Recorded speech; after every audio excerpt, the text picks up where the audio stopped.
सहनावतु सहनौ भुनक्तु सह वीर्यं करवावहै तेजस्विनावधीतमस्तु मा विद्विषावहै। ॐ शान्ति शान्ति शान्तिः। ॐ पूर्णमदः पूर्णमिदं पूर्णात् पूर्णमुदच्यते पूर्णस्य पूर्णमादाय पूर्णमेवावशिष्यते। ॐ शान्ति शान्ति शान्तिः। श्रुतिस्मृतिपुराणानाम् आलयं करुणालयं नमामि भगवत्पादं शङ्करं लोकशङ्करं शङ्करं शङ्कराचार्यं केशवं बादरायणं सूत्रभाष्यकृतौ वन्दे भगवन्तौ पुनः पुनः।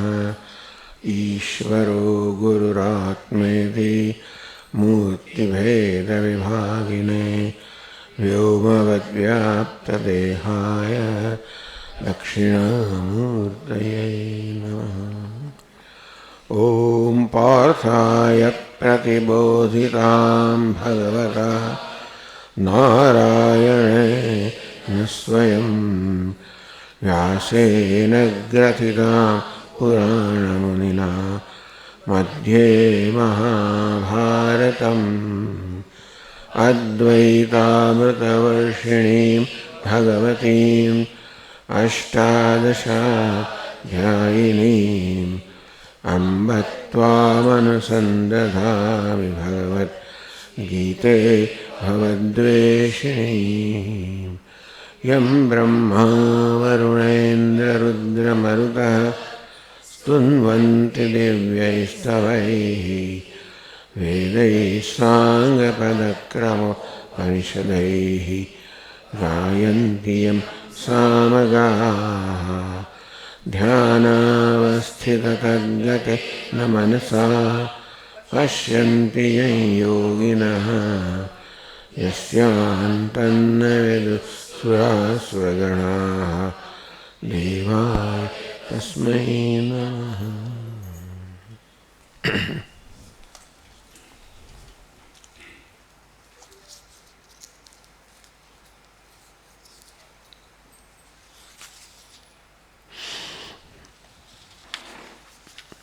अर्जुन उवाच अपरं भवतो जन्म परं जन्म विवस्वतः कथमेतद्विजानीयाम् त्वमादौ प्रोक्तवानिति। श्रीभगवानुवाच बहूनि मे व्यतीतानि जन्मानि तव चार्जुन तान्यहं वेद सर्वाणि न त्वं वेत्थ परन्तप।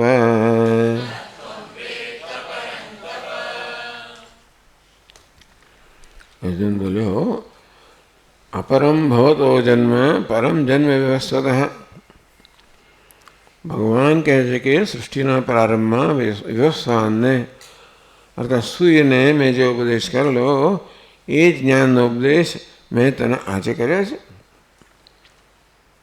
એટલે અર્જુનના મનમાં સંશય નહીં જન્મ્યો હોય પણ અન્યના મનમાં સંશય જન્મી શકે એ અન્યના સંશયને અર્જુન પોતાના શબ્દોમાં વ્યક્ત કરે છે. अपरम भवतो जन्म भगवान आपनो जन्म तो अर्वाचीन है नजीकनो है. परम जन्म विवस्वतः विवस्वान પછી નેક્સ્ટ ટાઈમ પણ વિવસ્વાનનો જન્મ અત્યંત પ્રાચીન છે. કથમેતદ્વિજાનીયામ ત્વાદૌ પ્રોક્તવાનિતિ. ત્વમેવ આપ જે મારી સમક્ષ છો એ જ આપ શ્રી કૃષ્ણએ સૃષ્ટિના પ્રારંભમાં વિવસ્વાન ઉપદેશ કર્યો એ હું કેવી રીતે સમજ્યું? હજુ નથી એમ પૂછતા નથી કે કેમ હોઈ શકે, અર્થાત ભગવાનના વચનમાં કોઈ સંશય નથી, પણ કહે છે કે એ કેવી રીતે સમજવું કે આપે સૃષ્ટિના પ્રારંભમાં તો હતા અને એ જ આપ અત્યારે છો, એ સમજવું કઈ રીતે? ભગવાન ઉત્તર આપવાનો પ્રારંભ કર્યો. બહુની મે વ્યતીતાની જન્માની તવ ચાર્જન, બહુની જન્માની મે વ્યતીતાની. હે અર્જુન, હું બહુ અર્થાત અનેક અસંખ્ય જન્મ લઈ ચૂક્યો છું, તવ છે અને તું પણ. ભગવાન અસંખ્ય જન્મ લઈ શક્યા હોય એ જાણે કે જીવન રૂપમાં માનીએ, એમના અનેક અવતારો પણ થયા ચાલો, અને અર્જુન તો જાણે જીવાત્મા છે એટલે અનેક જન્મ લીધા હશે એણે. તો ભેદ આપણામાં એટલો છે, તાન્યહમ વેદ સર્વાણી નત્વમ વેત્થ પરંતપ, તાની અહમ સ્થાની સર્વાણી અહમ વેદ. એ બધા જ જન્મો જે હું લઈ ચૂક્યો છું એ બધાને હું જાણું છું. નત્વમ વેત્થ પરંતપ, હે પરંતપ, ભલે તો અત્યંત શુરવીર યોદ્ધો હશે છતાં પણ તારું જ્ઞાન મર્યાદિત છે, તેથી એ જન્મને તું જાણતો નથી. કારણ કે જીવાત્માનું જ્ઞાન છે એ તો કહ્યું તે પ્રમાણે ધર્માધર્મ પ્રતિબદ્ધત્વાદ, પ્રતિબદ્ધ જ્ઞાન શક્તિત્વાદ. તો જીવાત્માની જ્ઞાન શક્તિ છે એ પ્રતિબદ્ધ થઈ છે, એટલે કે એમાં અવરોધ છે, અને તેથી એની શક્તિ પૂર્ણ વ્યક્ત થઈ શકતી નથી. ધર્માધર્માદિ, કારણ કે ધર્મ અધર્મ વચ્ચે આચરણ કરે એમાં કર્તૃત્વ છે, જીવાત્મામાં કર્તૃત્વ છે. એના માટે જે કર્મ થઈ રહ્યા છે, હું કરી રહ્યો છું અભિમાન છે. અને એવું હોય એટલે કર્મ તો બે પ્રકારના હોય, ધર્મ અને અધર્મ. તો એ પ્રકારે ધર્મ આવું માનવાને કારણે હું કરતા છું, હું પુણ્યશાળી છું, ચાલો મેં પાપ કર્મ કર્યું, આ પ્રકારના ખ્યાલ પોતાને કારણે હોવાને કારણે સ્વાભાવિક છે કે એની શક્તિઓ બધી કુંઠિત થઈ ગઈ છે.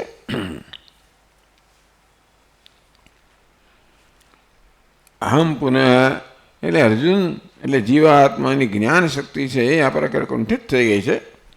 અહમ પુનઃ નિત્ય શુદ્ધ બુદ્ધ મુક્ત સ્વભાવત્વાદ. ભગવાન કે હું તો ગમે તે ઉપાધિમાં હોઉં નિત્ય શુદ્ધ બુદ્ધ મુક્ત સ્વભાવ છું, અર્થાત સર્વજ્ઞ છું, સર્વશક્તિમાન છું.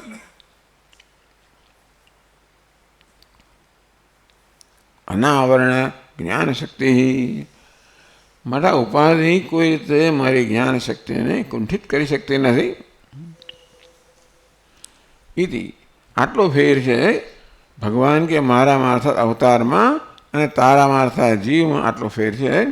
બાકી સ્વરૂપ તયા બંને સમાન છે, છતાં પણ ઉપાધિના સ્તરે મહાન ભેદ છે કે ઉપાધિ કોઈ તમારામાં આ પ્રકારે એવી મર્યાદિતપણાની લાગણી જન્માવતી નથી જ્યારે એ તારામાં જન્માવે છે. મને કોઈ અહંકાર નથી, અભિમાન નથી, એટલા જ માટે હું મારી જાતને મર્યાદિત માનતો નથી. સ્વરૂપતયા તું પણ મારાથી અભિન્ન છે, છતાં ઉપાધિમાં અહંભાવને કારણે તું તારી જાતને મર્યાદિત માને છે.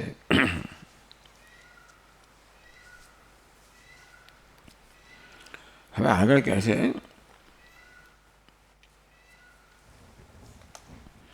ઈશ્વરસ્ય કારણ અભાવાત જન્મયુક્તમિતિ અતીત અનેક જન્મત્વમ તો દૂરોત્સારમિતિ. પ્રશ્ન કરવામાં આવ્યો કે ભગવાને જન્મ લેવાનું કોઈ કારણ જ નથી. જીવાત્મા કેમ જન્મ લે છે? પોતાના કર્મને કારણે. આપણો જન્મ જે હોય છે એ પૂર્વમાં કરેલા કર્મના પરિણામે હોય છે, અને આ જન્મમાં પણ કર્મ કરતા હોય છે, કારણ કે ઉપાધિમાં અહમભાવ છે. આ જન્મમાં પણ આપણે અહમભાવથી કર્મ કર્યા કરતા હોઈએ છીએ, અને એ રીતે કર્મનું ફળ આપણે ઉત્પન્ન કર્યા કરતા હોઈએ છીએ. માટે બીજો જન્મ એમ આવી જન્મની પરંપરા ચાલે છે જીવાત્માના કિસ્સામાં. ભગવાન કે હું પણ જાણે તારા જેવી ઉપાધિમાં હોવું, પણ મને કોઈ અહમભાવ નથી, કર્તૃત્વ ભોક્તૃત્વ નથી. માટે ભલે બહારના ઉપાધિના સ્તરે કર્મ થઈ રહ્યા છે, છતાં પણ હું કર્મ કર્યું અભિમાન નથી. એના માટે મારી જ્ઞાન શક્તિ કોઈ કુંઠિત થઈ નથી. એટલો ફેર છે. કથમ તો એટલે પ્રશ્ન પૂછવામાં આવે છે, કથમ તરી તવ નિત્ય ઈશ્વરસ્ય ધર્માભાવે બી જન્મેતી. તો ભગવાન આપણે નિત્ય છો, ઈશ્વર છો, આપે ધર્મ અધર્મ એટલે કે આપમાં કર્તૃત્વ નથી, તેથી આપ પુણ્ય કર્મ પાપ કર્મ કશું કરતા નથી. આ પુણ્યશાળી પાપ એવા કોઈ પ્રકારની છાપ આપણા પર લગાવી શકાય નહીં. અને તેથી કોઈ ધર્મ અધર્મ નથી જે આપને જન્મ આપે. જીવાત્માને જન્મ આપનારા પૂર્વમાં કરેલા કર્મ, જે ઉપાધિમાં અહમભાવ હતો, અને માટે કર્મનો ધર્મ અધર્મ વિભાગ થઈ શકતો હતો, અને માટે એ કર્મનું ફળ ભોગવવા માટે આપણે જન્મ લેવો પડે. વળી આ જન્મ લઈને વળી એવા જ કર્મ કરીએ એટલે વળી નવો જન્મ લેવો પડે. આમ જ્યાં સુધી અજ્ઞાન છે, ત્યાં સુધી ઉપાધિમાં અહમભાવ છે, ત્યાં સુધી કર્તૃત્વ ભોક્તૃત્વ છે, ત્યાં સુધી આ પ્રકારે આ કર્મફળની પરંપરા ચાલુ જ રહે છે. એટલે કે અર્જુન કહે કે મારા કિસ્સામાં તો આ પ્રકારે જન્મ લેવો એ સમજી શકાય એમ છે. તવ નિત્ય ઈશ્વરસ્ય, હું તો જીવાત્મા છું, અનિત્ય છું, વળી જીવ હોવાને કારણે પરતંત્ર છું. એટલે જે નિયમ છે કુદરતના નિયમો, એ કુદરત નિયમ હું પરતંત્ર છું. એ નિયમ પ્રમાણે જ મારે ચાલવું પડતું હોય છે. એ નિયમનો ભંગ હું ના કરી શકું. આપ કોઈ નિયમ માનવા નથી. એટલે ગવર્નર જતા હોય ત્યારે લાલ લાઇટ ઊભી રાખવાનું એવું નથી હોતું. ગવર્નરે એ સીધા જ ચાલી જાય. તેવી રીતે ભગવાન જન્મ લે તો એવા કોઈ નિયમ એમને લાગુ પડતા નથી. તો આપનો જન્મ કઈ રીતે ભગવાન? જન્મ માટે પૂર્વ જન્મ જોઈએ, પૂર્વમાં કરેલા કર્મ જોઈએ, જેના આપણે પુણ્ય પાપ કે ધર્મ અધર્મ એ પ્રકારે વિભક્ત કરી શકીએ, અને એના પરિણામે આપણને આ જન્મ પ્રાપ્ત થાય. તો જન્મ પ્રાપ્ત થાય છે પૂર્વના કર્મના ફળરૂપે. એ ફળને ભોગવવા માટે કમનસીબે ફળની ભોગવવાની પ્રક્રિયામાં વળી ઉપાય અહમભાવને કારણે આપણે નવા નવા કર્મો સંચિત કરતા જઈએ છીએ. પણ તવ નિત્ય ઈશ્વરસ્ય ધર્માધર્મ અભાવે ભાઈ, આપ તો નિત્ય છો, ઈશ્વર છે, બંને અગત્યની વસ્તુ છે. ઈશ્વર એટલે આપ કોઈના કાબુમાં નથી. આપ અનિત્ય નથી, મને જન્મ અનિત્ય હોય ને જન્મ હોય. અનિત્ય હોય એટલે અત્યારે એની આવરદા પૂરી થઈ ગઈ, નવી આવરદા શરૂ થાય બીજું ઉપાધિમાં. અને જે પરતંત્ર હોય એણે નિયમોનું પાલન કરવું પડે. નિયમ અનુસાર એણે જન્મ મૃત્યુ થાય. ભગવાન તો નિત્ય છે અને જોડે જોડે ઈશ્વર છે, શાસક છે. તો જીવાત્મા શાસિત છે, ભગવાન શાસક છે. જીવાત્મા કર્મફળથી બંધાય છે, ઈશ્વર તો કર્તૃત્વ ભાવને કારણે કર્મફળ એને ઉત્પન્ન થતું નથી. આ પ્રકારે ભગવાન જન્મ માટે જો કોઈ કારણ જોઈએ, એ કારણ તો આપણામાં છે નહીં. તો પછી કથમ જન્મેતી, ભગવાન આપનો જન્મ કેમ સમજવો? એટલે 6થા શ્લોક કહે છે, અજો વિસન્નવ્યયાત્મા ભૂતાનામીશ્વરોપી સન્ન પ્રકૃતિમ સ્વામધિષ્ઠાય સંભવામ્યાત્મમાયયા. વસ્તુતઃ જન્મ અભાવેપી માયાવશાત જન્મ સંભવતી. વસ્તુતઃ વાસ્તવિક રીતે મુખ્ય અર્થમાં ભગવાન કે મારો જન્મ ન હોઈ શકે. જન્મ લેવા માટે જે કોઈ બધા કારણ હોવા જોઈએ મારામાં નથી. છતાં પણ માયાવશાત, માયાને કારણે જાણે કે જન્મ હોય. માયા કોઈ સાચી વસ્તુ ઉત્પન્ન ના કરી શકે. જેમ જાદુગરનો જાદુ પર કોઈ સાચી વસ્તુ ઉત્પન્ન ના કરે, એમાં તો દેખાવ ઉત્પન્ન કરે. તે માયા પણ દેખાવ ઉત્પન્ન નહીં કરે, કોઈ સાચી વસ્તુને જન્મ ના આપી શકે. એટલે ભગવાનનો જન્મ માયાથી હોય તો એ દેખાવ જ હોવો જોઈએ, સાચું ન હોવું જોઈએ.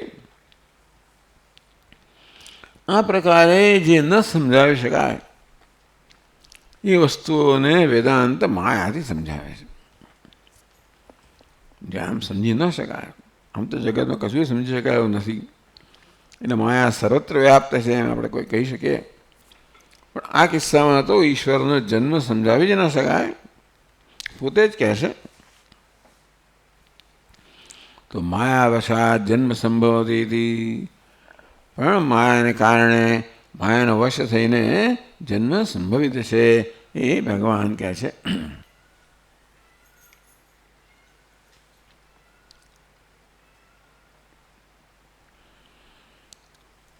અજોપી સન્ન અવ્યયાત્માપી સન્ન ભૂતાનામ ઈશ્વરોપી સન્ન. આમ હોવા છતાં પણ અજોપી સન્ન, હું અજન્મા છું છતાં પણ અવ્યયાત્મા સન્ન, મારો વ્યય નથી, મારો વિનાશ નથી, મારું મૃત્યુ નથી, છતાં પણ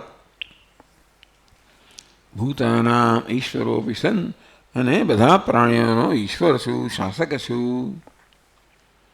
એ જન્મ માટે આટલી વસ્તુઓ જોઈએ. માણસે જન્મવા માટે પહેલાં તો જન્મવાન હોવું જોઈએ. એટલે કે વસ્તુ જન્મી શકે એવી હોવી જોઈએ તો જ જન્મ થાય ને. આ જીવાત્મા જન્મી શકે એવો છે માટે એનો જન્મ થાય. હવે જેનો મૃત્યુ હોય એનો જન્મ થાય. જીવાત્માનું મૃત્યુ પણ છે માટે એનો જન્મ થાય. અને વળી એ જન્મ ક્યારે થાય? બધા કાયદાઓને અનુરૂપ થાય. એટલે જે કાયદાઓને અધીન છે, આ જગતના નિયમોને અધીન છે, અને માટે એનો જન્મ થાય. અહીં ત્રણેયમાંની એકેય વસ્તુ ભગવાનમાં નથી. તો ભાષ્યમાં એ કહે છે, અજોપી જન્મરહિતોપી સન્ન તથા અવ્યયાત્મા અક્ષીણ જ્ઞાન શક્તિ સ્વભાવોપી સન્ન તથા ભૂતાનાં બ્રહ્માદિસ્તંભ પર્યંતાનાં ઈશ્વરઃ ઈશનશીલોપી સન્ન. આમ પોતાનો જન્મ કેમ ના હોય એ માટે ભગવાન આટલા કારણ આપે છે.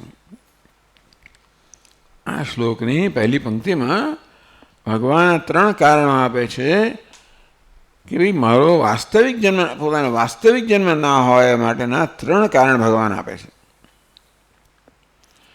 એટલે કહે છે અજોપી જન્મરહિતોપી સન્ન. જેનો જન્મ હોય એનું મૃત્યુ હોય, એનું મૃત્યુ હોય એનો જન્મ હોય. અજોપી, હું તો અજન્મા છું, એના માટે મારો જન્મ કેમ હોઈ શકે?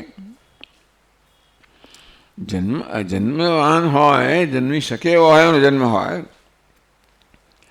અજન્મા અર્થાત જે જન્મી શકે એમાં જ નથી, એનો જન્મ કેમ હોઈ શકે? તથા અવ્યયાત્માપી અક્ષીણ જ્ઞાન શક્તિ સ્વભાવોપી સન્ન. બીજું કારણ, હું અવ્યયાત્મા છું અર્થાત મારો વ્યય નથી. એટલે કે મારી જ્ઞાન શક્તિનો વ્યય નથી. અક્ષીણ જ્ઞાન શક્તિ સ્વભાવ. આપણે શું થાય છે કે આ જીવાતનું મૃત્યુ થાય ને બધું ભૂલી જઈએ આપણે. એટલે મૃત્યુ બધી આપણી સ્મૃતિ લઈ લે. એમ કરીને મહાન ઉપકાર કરે છે, જેથી આપણે બીજો જન્મ લઈએ ત્યારે આપણે કોરી સ્લેટથી શરૂ કરીએ. ભૂતકાળની બધી વસ્તુ યાદ હોત તો આપણે અત્યારે પહેલાં જન્મીને જ ગાંડા થઈ ગયા હોત. કેટલા જન્મની, જે પૂર્વજન્મની યાદ હોય તો કયા પૂર્વજન્મ, કેટલા અસંખ્ય પૂર્વજન્મ થઈ ગયા. એક પૂર્વજન્મની યાદ હોય તોય પણ આપણે કચરા થઈ જઈએ ટૂંકમાં. એ કારણ કેવા કેવા ક્યાં ક્યાં અનુભવ થયો આપણને. એટલે ભગવાનની મોટી કૃપા છે કે મૃત્યુ સમયે સ્મૃતિનો નાશ થાય છે. અને આપણે જન્મીએ ત્યારે કોઈ પ્રકારની સ્મૃતિ લઈને જન્મતા નથી. આમ લોકોને આનો બહુ મોહ હોય છે કે પૂર્વનું યાદ હોય, મને ભૂતકાળનું યાદ હોય, પૂર્વજન્મનું યાદ હોય. એમાં કેટલાક કિસ્સાઓ નીકળે પણ છે જે લોકો પૂર્વજન્મનું યાદ હોય એ તમને લઈ જાય કે જો આ ગામમાં ઘરમાં હું રહેતો હતો, ઉપર લઈ જાય, જો આ કબાટમાં આ જગ્યાએ મારા ચશ્મા હતા. આવું દલાઈ લાવવા માટે કહેવાય છે. એટલે આપણે આમ પ્રભાવિત થઈએ પૂર્વજન્મ. કયો પૂર્વજન્મ? પછી એનો પૂર્વજન્મ હોય એ પણ યાદ હોય, એનો એ પણ યાદ હોય. કેટલા પૂર્વજન્મ યાદ હોય તો ગાંડા થઈ જઈએ આપણે. એટલે કોઈ પૂર્વજન્મની સ્મૃતિ નથી. એ ભગવાનનો ઉપકાર છે.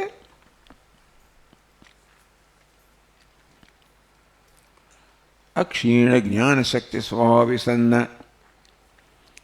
તો કે જ્ઞાન શક્તિમાં કોઈ પ્રકારનો ક્ષય થતો નથી. હું સર્વજ્ઞ જ રહું છું. જન્મ્યો ત્યારથી સર્વજ્ઞ. આટલું બાળક હોય જન્મ્યો ત્યારથી જ. એટલે તાજું જન્મ ભગવાન નવજાત શિશુ હોય ત્યારે પણ. એટલે પછી એટલા માટે પેલી કોણ જાય આપણી પૂતના વગેરેનો વધ કરી છે. નાનપણ 7 જ દિવસના હતા. એમણે તો 11 વર્ષની ઉંમરમાં રહ્યા. એમાં કેટલા લોકોનો કેટલા બધા અસુરોનો સંહાર કરી નાખ્યો. સંહાર ના કર્યો, બધાનો ઉદ્ધાર કર્યો. પણ એટલે પણ છતાં એ 7 જ દિવસના ત્યારે પણ જાણી ગયા તો અમારું આ દૂધ પીવા આવી, દૂધ આપીને મને ઝેર પાવા આવી છે. એટલે એ વખતે પણ એમની જ્ઞાન શક્તિ, કોઈ શક્તિ ક્ષીણ થતી નથી. અક્ષીણ જ્ઞાન શક્તિ સ્વભાવ. એટલે આ પ્રકારની વિશ્લેષણ મેં તો બીજા શાસ્ત્રોનો અભ્યાસ નથી કર્યો, પણ આ પ્રકારનું વિશ્લેષણ કોઈ પણ જગ્યાએ હોય એવું માનતો નથી. અવતાર વગેરેની આ પ્રકારની સ્પષ્ટ સમજ હોય કે દુનિયામાં બીજા ધર્મો પૂર્વજન્મ સ્વીકારતા નથી અને પુનર્જન્મ સ્વીકારતા નથી. એટલે આ જન્મને કેમ સમજાવો એની કોઈ પ્રકારની સમજ એમની પાસે નથી. એટલે પછી જેમ તેમ સમજાવો. ભગવાન નક્કી કર્યું હું આવો કેમ, તું આવી કેમ, તો ભગવાન તને આવો બનાવે, એને આવી બનાવી, બસ. આથી વધારે કંઈ નથી.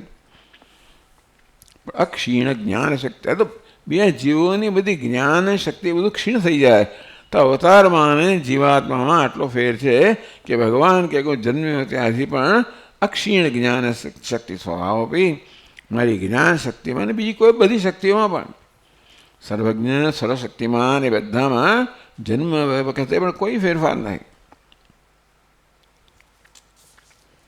તથા ભૂતાનામ બ્રહ્માદિસ્તંભ પર્યંતાનામ ઈશ્વરઃ ઈશનશીલોપિ સન્ન.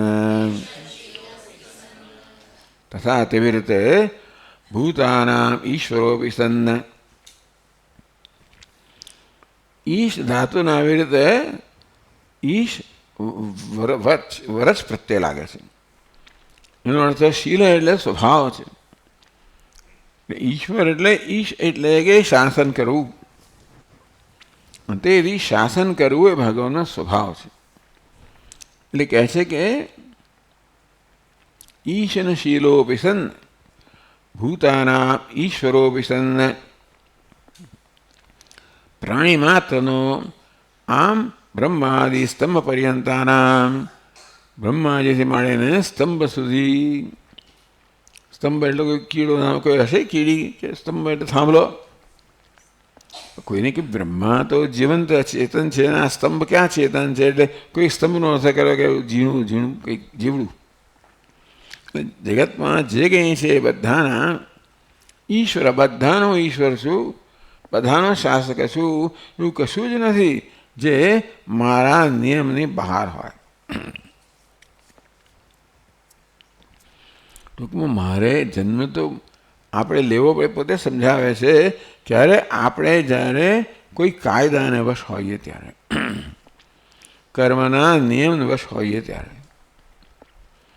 જન્મ એ કર્મનું ફળ છે. પૂર્વે કરેલા કર્મના ફળ રૂપે આપણને આ જન્મ મળે. ભગવાન કોઈ કર્મફળને અધીન નથી, અને માટે ભગવાનનો જન્મ એવો પૂર્વના કર્મને કારણે ના હોય. એટલે બ્રહ્માદિ ભૂતારામ ઈશ્વરોપી સન્ન, ભૂત બધા જ પ્રાણીઓ, બધા જ જીવો, બ્રહ્માજીને માણીને સ્તંભથી માણીને બધા જ જીવો કે જે કંઈ જીવો હોય બધાનો ઈશ્વર છું. એટલે ઈશનશીલ, શાસન કરવું જેનો સ્વભાવ છે. શીલ એટલે સ્વભાવ, ઈશન શ્વાસન, શાસન તો કે શાસન કરવો જેનો સ્વભાવ જ છે. કોઈ પ્રયત્ન નથી કરવો પડતો. પછી આગળ કહે છે પ્રકૃતિમ સ્વામ મમ વૈષ્ણવી માયા ત્રિગુણાત્મિકા યસ્યાહ વશે સર્વં જગત વર્તતે યયા મોહિતમ સન સત સ્વમ આત્માનમ વાસુદેવમ ન જાનાતિ તામ પ્રકૃતિમ સ્વામ. ભગવાન પ્રકૃતિ શબ્દનો, પ્રકૃતિ કહો, માયા કહો, વૈષ્ણવી માયા. ભગવાને કહ્યું કે મમ એટલે વૈષ્ણવીમ, હું વિષ્ણુ, ભગવાન વિષ્ણુ છું, અને મારી માયા. મારી માયા અર્થાત જે સંપૂર્ણ રીતે મારા કાબુમાં છે. અને માયા અર્થાત જાદુ, અર્થાત આ માયારૂપી શક્તિથી ભગવાન ગમે તે કરી શકે, ગમે તે જન્મ લઈ શકે, ગમે તે સર્જન કરે, ગમે તે કરી શકે. આમ બ્રહ્માથી માંડીને સ્તંભ સુધીના જે કંઈ પ્રાણીઓ છે બધાનો ઈશ્વર છું, શાસન કરતા છું. અને મારી પ્રકૃતિને વશીકૃત કરીને મારી વૈષ્ણવી માયા, મમ એટલે મારી, એટલે અહીંયા ભાષ્યકાર કહે છે મારી એટલે ભગવાન વિષ્ણુની. એટલે જે બોલી રહ્યા છે ભગવાન વિષ્ણુ સ્વયં બોલી રહ્યા છે. તો વૈષ્ણવી માયા, કારણ કે આ ભગવદ્ ગીતાના વક્તા કોણ છે એ વિશે ઘણો વિવાદ છે.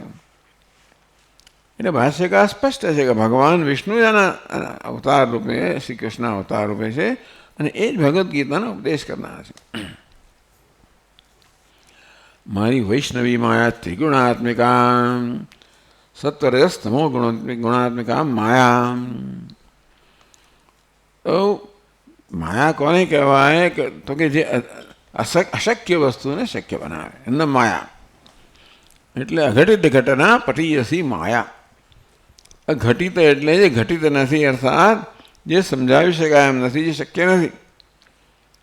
અઘટિત ઘટના પટીયસી, જે અશક્ય છે એને શક્ય બનાવે એવી પટીયસી, એવી ચાતુર્ય ધરાવનારી હોય એવી માયા છે. ટૂંકમાં આ આપણું શાસ્ત્ર માયા નામનું આ તત્વ સ્વીકારે છે, અને તો જ આ જગતના બધી વસ્તુઓ સમજાવી શકાય. હવે બીજા શાસ્ત્રો આ કેમ જગતને કેમ સમજાવે? પહેલા દિવસે ભગવાને સૂર્યને ઉત્પન્ન કર્યો, બીજા દિવસે પ્રકાશ ઉત્પન્ન કર્યો, વગેરે વગેરે એવું વર્ણન કરે. પણ એની પાસે એટલે જે એમની જે જ્ઞાન શક્તિઓ, ક્રિયા શક્તિ બધી માની લો કે હશે એમની પાસે, અને એમની પાસે પણ માયા હોય કે શક્તિ હોય જેને વડે જે ઈચ્છે તે કરી શકે. પણ પછી પેલું આવ્યું ને, અજ્ઞાન આવ્યું, અને પછી કોણ આવે પેલો સફરજન ખાધું ને બધું, આદમ અને ઈવ, હા એ બધું. હા, ત્યાં પણ અજ્ઞાન છે તો ખરું. આદમ અને ઈવ એટલે અજ્ઞાન છે તો ખરું જ. અને એને ફોરબીડન એપલ, એને ના પાડી હતી કે તું ના ખાઈશ, અને છતાંય ખાધું. અને એ લોકોનું આપણે અજ્ઞાન કહીએ છીએ, એ લોકોનું આ પ્રકારે અજ્ઞાન, આ પ્રકારે વર્ણન છે. ટૂંકમાં એવું કંઈક કારણ હોવું જોઈએ જે આપણે સમજાવી ન શકાય, જે આપણા કાબુમાં નથી, જેનાથી આવું થાય છે. એરમ એટલે આપણા જો માણસ ના પાડી તો એ ખાઈ ગયો. એટલે એવો બધો એટલો બધો એનામાં મોહ હતો કે લોભ હતો કે આકર્ષણ હતું, અને એને કારણે આ બધું શરૂ થયું. ટૂંકમાં પ્રલોભન એ મૂળ વસ્તુ છે, એમાંથી આ બધું શરૂ થયું. અહીં તો શું કહે છે કે માયાને કારણે ભગવાન એવું જ આ જગત રચે છે જે ભૂતકાળમાં હતું. સૂર્યા ચંદ્રમસૌ ધાતા યથાપૂર્વમ અસર્જયત, એટલે અસર્જયન અકલ્પયન. હા, એટલે પહેલાના જેમ જ, એટલે જેવી રીતે આ સૂર્ય ચંદ્ર પૂર્વની સૃષ્ટિમાં હતા એ જ પ્રકારે ધાતા એટલે સર્જન કરનારે એ પ્રકારની જ કલ્પના કરી, એ પ્રકારનું સર્જન કર્યું. એટલે ટૂંકમાં જગત એવું એનું મોડલ એ જનરલ શું કહેવાય, સામાન્ય રીતે જગત એવું ને એવું જ હોય છે.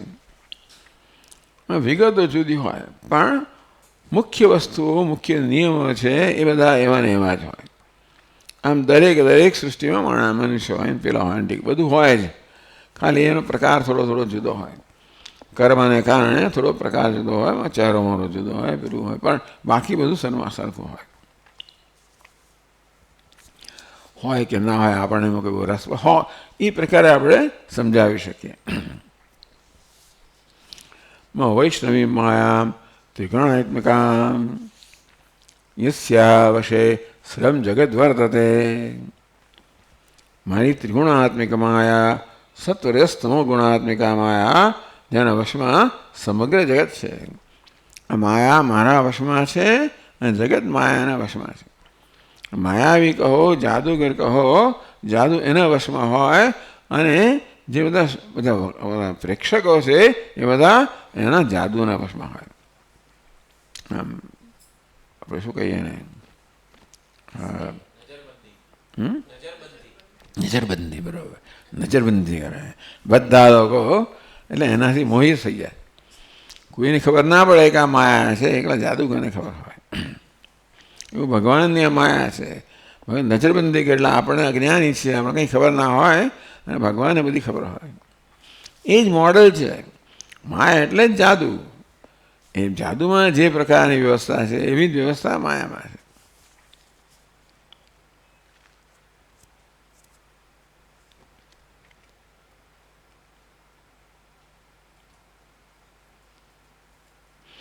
યયા મોહિતમ સત સ્વમ આત્માન વાસુદેવમ ન જાનાતિ. સમગ્ર જગત, જગત એટલે પ્રાણીઓ, એટલે મનુષ્ય મુખ્યત્વે બધા જ, તો પોતાના આત્માને જ જાણતા નથી. વાસુદેવમ, ભગવાન વાસુદેવ છે, દરેકનો આત્મા છે, દરેકનું સ્વરૂપ છે, અને એ જ આપણે જાણતા નથી કે આપણે વાસુદેવ છીએ. બસ આ પ્રકારનું અજ્ઞાન લઈને બધા જન્મ્યા છે. એટલે એનું કારણ માયા કહ્યું. માયાને કારણે આપણે આપણા પોતાના સ્વરૂપને જાણતા નથી. ચાલો,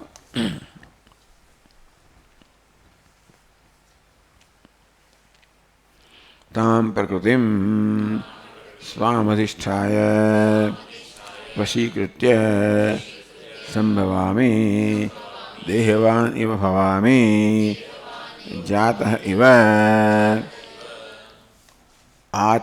આત્મભાવમ આત્મમાયયા આત્મનઃ માયયા ન પરમાર્થતઃ લોકવત.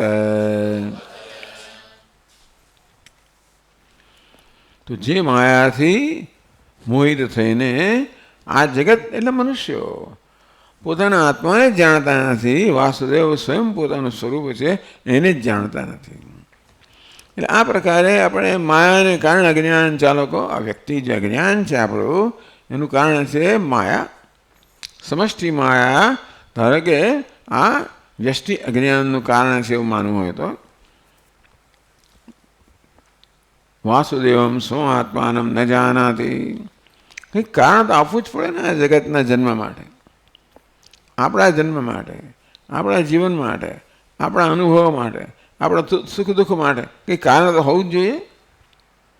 કારણ શું છે? માયા, જેને કારણે અજ્ઞાન છે. આ સમષ્ટિ માયાને કારણે વ્યક્તિગત કે વ્યષ્ટિ અજ્ઞાન છે. આ બધા મોડેલ બદલાય છે. ટૂંકમાં બીજા ગ્રંથોમાં થોડું જુદી જુદી રીતે પણ સમજાવવામાં આવે, પણ મુખ્યત્વે આ પ્રકારના બે પરિબળો છે. એક સમષ્ટિ અજ્ઞાન કહો, જેને માયા કહીએ, અને બીજું વ્યક્તિગત અજ્ઞાન.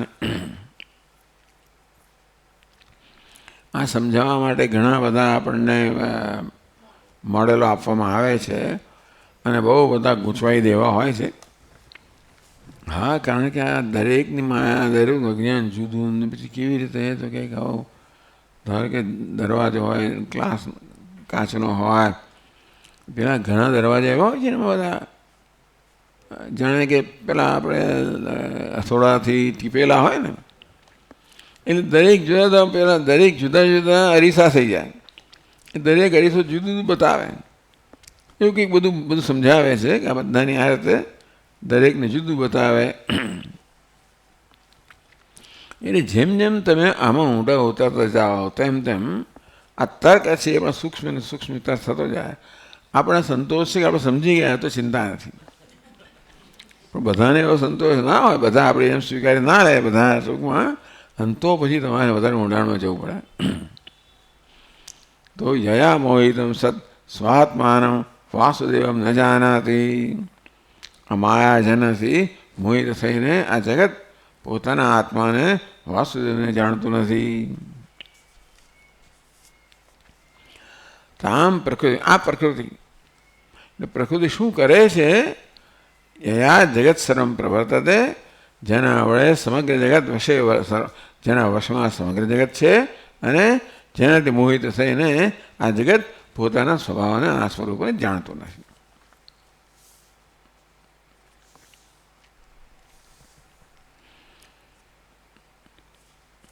તામ પ્રકૃતિમ સ્વામ અધિષ્ઠાય.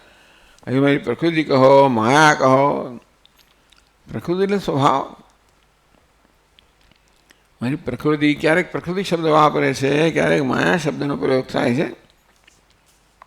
તો સ્વામ પ્રકૃતિમ, પ્રકૃતિ એટલા માટે કે કોઈ રીતે સ્વતંત્ર નથી.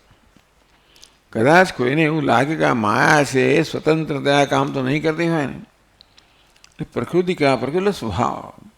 આમ સ્વભાવ સ્વતંત્ર ના હોય, આપણા વશમાં જ હોય, તે રીતે માયા પર જાણે કે સ્વભાવ છે, માટે સર્વ રીતે ભગવાનના વશમાં છે. સ્વામ અધિષ્ઠાય વશીકૃત્ય, આ મારી માયાને હું વશીકૃત્ય અને વશમાં લઈને સંભવામી સમ્યક ભવામી, એટલે આપણો જન્મ ભવામી ઉત્પન્ન થઈએ છીએ કર્મના પરિણામે. ભગવાન સંભવામી સમ્યક ભવામી, અર્થાત એમનો જન્મ કહેવાતો જન્મ કોઈ કર્મનું પરિણામ નથી. એટલે દેહ સંભવામી એટલે દેહ ધારણ કરવો. ભગવાન દેહ ધારણ કરે છે. દેહવાન ઇવ ભવામી, હું જાણે કે દેહ ધરાવનાર હોઉં એ પ્રકારે જન્મું છું. જાત હેવ, જાણે કે હું જન્મતો હોઉં, જાણે કે દેહ ધરાવતો હોઉં એ પ્રકારે હું અવતાર ધારણ કરું છું. એટલે ભગવાન કૃષ્ણએ જન્મ લીધો હોય, દેહવાન પણ હોય અને બાળક પણ હોય, રડતું પણ હોય દૂધ માટે વગેરે. એટલે બધા બાળકના પણ ગુણો એની અંદર હોય, લીલાની અંદર. નહીં તો પછી એ આવા બાળક રહીને સર્વજ્ઞ સર્વશક્તિમાન કોઈ એમને બાળક તરીકે સ્વીકારે જ નહીં ને, પછી કોઈ મજા ના આવે. એટલે કૌશલ્ય માતાએ કહ્યું કે ભાઈ મારે તમારે આવું સ્વરૂપ ના જોઈએ, ભાઈ આ બાળક બની જાઓ. ભગવાન કે હા દીદી, પછી તમે મારો આનંદ લઈ શકો. નહીં તો આ ભગવાન છે ને એવા તો તમે એના હંમેશા પ્રવાહમાં જ રહો, તમે કે આનંદ ના લઈ શકો ને.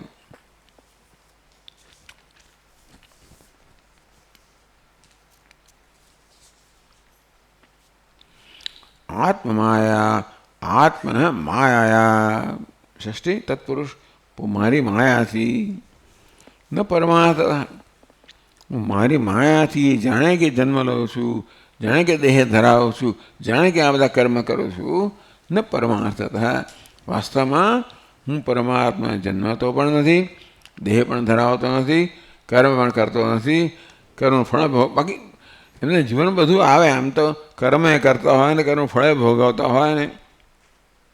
કોણ પેલું સેમંતક મણી ચોરી ગયો અને ભગવાન પર આક્ષેપ થયો ને, એટલે ભગવાને કંઈક કર્યું તો એનું કંઈક કારણ તો બતાવે છે ભાગવત કે કેમ ભગવાન પર આક્ષેપ થયો, આરોપ કેમ થયો, તો એનું પણ કારણ હતું. એટલે ટૂંકમાં કંઈક કર્મ કર્યું હોય જેનું ફળ મળ્યું હોય એમ કર્મફળ રામાયણમાં બહુ જ છે. ભાગવત મેળવો રામાયણની અંદર ઘણી પરંપરાઓ છે કર્મફળની.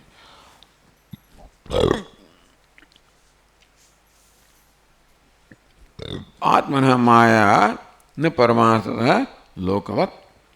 સામાન્ય લોક છે કે જીવાત્મા જેવી રીતે જન્મ લે છે તેવી રીતે નહીં, હું મારી માયાથી જન્મ લઉં છું. જાણે કે જન્મ લઉં છું, જાણે કે દેહ ધારણ કરું છું, અને બધું મારી માયાથી ન પરમાર્થ વાસ્તવમાં નહીં.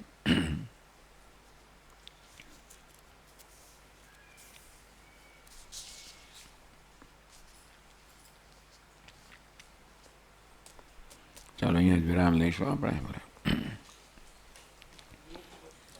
હા, એક બાકી રહી ગયો છેલ્લે પરમાર્થ લોકવત. એટલે લોકની જેમ, સામાન્ય જીવોની જેમ એટલે આપણો જન્મ છે પરમાર્થતઃ. લોકનો કહો જીવોનો જન્મ હોય છે વાસ્તવિક હોય છે, વાસ્તવિક કર્મનું ફળ હોય. આપણે ઉપાધિ ધારણ કરી હોય એટલે આપણે ઉપાધિથી મર્યાદિત થઈએ. લોકવત એટલે લોક કહો, જીવાત્મા કહો, એ પોતાના કર્મના પરિણામે ઉપાધિ ધારણ કરે, જન્મ લે, અને એ પ્રકારે જીવનમાં એને પરતંત્રનું જીવન હોય છે.